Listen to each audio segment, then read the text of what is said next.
以前 YouTube のコメント欄の方にこのようなコメントをいただきました。一部抜粋として読み上げます。アパレルで働きたい気持ちはあるのに面接を受けることに自信がなくなって面接で受かる方法とか教えてもらいたいですというコメントをいただきました。採用面接ってほんと緊張しますよね。何を聞かれるんだろうとか、何を準備していけばいいんだろうとか、わかんないことだらけじゃないですか。アパレルには興味があるけど、面接って実際どうなのってとこだと思います。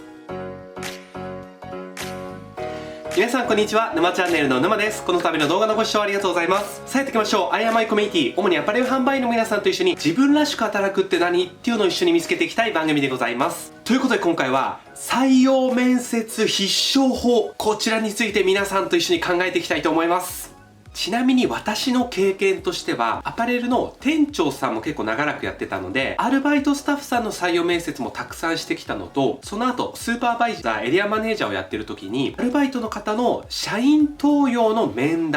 接みたいのもたくさんやってきたんですよね。それでもって、その後、スーパーバイザーの上司の課長代理っていう係をやってた時に、中途採用の面接、もともと経験のある方が転職で採用面接をするっていう中途入社の面接もやってました。なので、採用面接自体の経験の数としてはある方かなと感じておりますので、何か一つでも皆さんにとってお役に立てることができたらいいなと思っております。で、実際どうなのっていう採用する側、面接官、アパレルの企業さん側ですよね。私たち面接を受ける側のどこを見てるのってとこもズバリお答えしちゃいます。もう結論から言っちゃいますね。それは、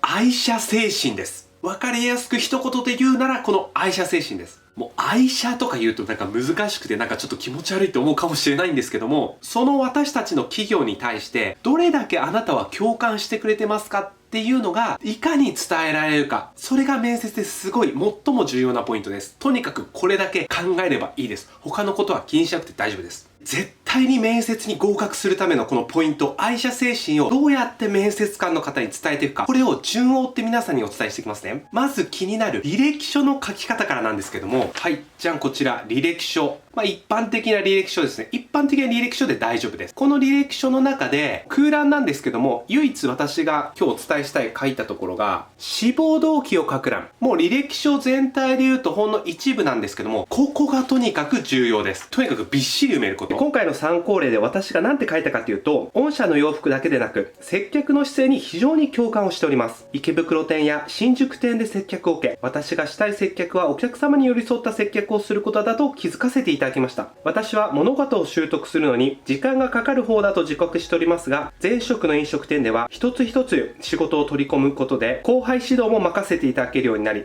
今後はマネジメントにも興味を抱いています。お客様と後輩スタッフのことを第一に考える店長にいずれなることをお約束いたします。どうか一緒に働かせてください。よろしくお願いいたします。というふうに書いています。履歴書は書いてる内容も大事なんですけども、まずここでお伝えしたいのは文章量、とにかく思いを込めることっていうところが志望動機の欄、とにかく書きましょうってところです。続いて愛社精神を企業側に伝えるポイント2つ目なんですけども、そのブランドを知ってるかどうか。とにかく知ってるかどうかです。興味を持って知ろうとしてるかどうかなんですよね。ネットで調べるとか、ホームページを見るとかっていう程度ではちょっと弱いです。実際にお店に足を運ぶこと、店頭の臨場感を感じたことを履歴書に書くとか、さっきも入れてたんですけど、実際の面接当日にお伝えする。これすごい効果あります。で、よく私も面接官として聞いてたのは、一番家から近いとこは行ったことありますっていうコメントすごく多いんですよね。これは大方答える方多いんですけども、より効果のあることっていうのは、1店舗のみならず、2店舗、3店舗。例えば、池袋店が最寄りだったら、池袋店だけじゃなくて、新宿店とか、東京店とか、2、3店舗行ったらかなり強いですね。ネットもホームページも見ながら実際に店舗を運んでどういうことを見るかっていうと、ブランド、その企業さんが目指している強みであったり、大事にしていること、それに対して自分はどういうところに共感してどういうことをやりたいのかなってイメージを持つことがすごい重要です。でも難しく考えなくていいです。とにかく足を運ぶこと。それで、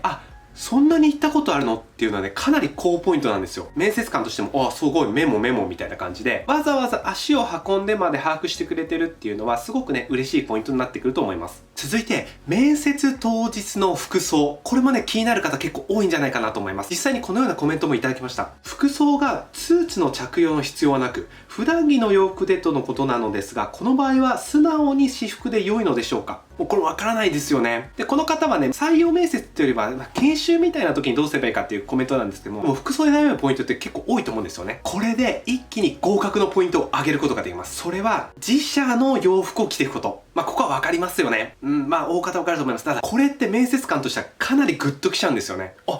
うちの商品着てくれてますね、みたいな。それだけで、メモみたいな高ポイントになるんですよ。もし本当に受かりたかったら、ぜひ絶対トップス1枚必ず着た方がいいです。買ってきた方がいいです。で、もっと言うなら、本当にとにかく受かりたいブランドがあるんだったら、やっぱり全身着てくぐらい。そうしたらかなりポイントは高いですね。実際にね、着ていく方ってあんまりいなかったりするんですけど、とにかく面接官としては仲間を探してるので、服をもう着てくれてる時点でかなり仲間意識があるんですよね。ぜひこれはやっていただきたいポイントです。実際の面接の言葉のやり取りなんですけども、難しく考えなくていいです。とにかく面接の前にこうやって足を運ぶこと、お店での臨場感を把握するとか、洋服にちゃんと袖を通してみる、買ってきてみるとか、そういうことをすれば、自分の中でその会社がどういう思いがあるかっていうのが分かってきますので、プラスアルファホームページをしっかりチェックしてみるとか、そういうことをすることで質問に対してすごく答えやすくなります。プラス、履歴書の書き方も結構深みが出るんですよね。さっき私が書いた通り、実際に池袋店や新宿店で接客を受けてますとか、企業のこともなんとなく接客が大事なんだなっていうのを理解した上で、私ができることはこういうことなんです。ぜひ一緒に働かせてくださいっていうことを伝えると、私たちの企業にあなた合ってるねって思っていただける確率がすごい上がりますよね。やっぱりね、面接官の方っていうのはね、面接自体すごい百戦錬磨なんですよね。何回も何十回何百回とやってきてるんで、見抜く力めちゃくちゃあります。上辺だけ、ネットを見たぐらいの情報だけで語ってたりとか、ちょっと取り繕っているような言い方をしても、全然ね、見抜かれちゃいます。でもビビらなくて大丈夫です。とにかく足を運んでお店を実際見ることで全然変わってきます。自分の答えられるポイントとかも全然多くなってきますんで。あとは、未経験だからどうしようとか思う方、これも多いんですけども、企業って即戦力と成長率っていうこの2軸を見てるんですね。入社してすぐに戦力になる方いるかなっていうのと、あとはこの人はもともと持ってる性格だったりモチベーションが高いから今後伸びるよね、成長するよねっていう成長率を見てたりするんですよ。なので未経験だからってマイナスポイントが多いかってそういうことじゃなくて、いくらでも挽回の余地があるので、企業のことをよく知ってて、私の持ち前はここで、そこをつなげることで絶対に戦力にいずれ必ずなります。さっきの履歴書にもあった通り、いずれ店長になる気持ちでやっていきますってこととかを伝えたりすると、じゃああなたいいよねって思ってくれます。会社に入った後の伸びっていうのも意識して面接をしています。未経験の方でもいくらでも挽回はできると私は思います。押さえておきたい当日のマナーなんですけども、まず身だしなみ、洋服なるべく自社のものを着ましょうってとこもそうなんですけども、マナーモラルとしてやっぱり爪が汚くないかな。よく見てます、そういうところも。あとは、シューズのソールのところが汚れてない方、全体的に汚くないかなとか、そういう身だしなみも非常に見てますので、そういう最低限なマナーはしっかり抑えましょうっていうところです。ぜひね、これはね、リアルなところでやってみてほしいんですけども、面接時間の10分前にはその会場だったり店舗についてた方がいいです。先についてると面接してくれる方から少々お待ちくださいみたいなこと言われますよね。10分後なんで。で、その待ってる時の待機姿勢がすごい重要なんですよ。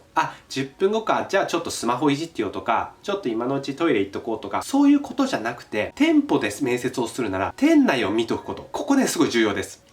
あの人、やっぱ店に興味があるんだな。ずっと商品ばっかり見てたり、お店見てるけど、モチベーション高いなとか、面接を始まる前から面接が始まってたりしますので、そういうとこをうまく活かしながら、10分前に到着して、いかにモチベーションが高いことを伝えられるか。やっぱりスマホで下ばっか見ちゃってるっていうのは非常に待ち時間としてはもったいないかなと思います。採用面接ってほんと緊張しますよね。私が今回伝えたかったポイントとしては、面接当日に 120% 力を発揮しましょうっていうことも大事なんですけども、それ以前に事前の情報だったり、事前の体験を増やすことで合格率っていうのは全然上がりますよってところをお伝えしたいんですよね。これは受験、テスト勉強とかと一緒です。もちろん当日も大事なんだけど、それまでのプロセスというか、いかに勉強をしてきたか、いかに数をこなしてきたかっていうとやっぱりすごい重要じゃないですか。当日までにその企業のことをいかにイメージしてきたか、どんな思いを持って向き合ってきたか、とにかく当日上辺だけ頑張るんじゃなくて、それまでの期間、それまでの時間っていうのを大切にすることで、愛社精神というか、思いの伝わる受け答えができるようになると思います。ぜひこれから面接を受けるぞって思ってる方、心から応援をさせていただきます。このタイムを最後までご視聴いただきありがとうございます。また次回の動画でお会いしましょう。沼チャンネルの沼でした。ありがとうございます。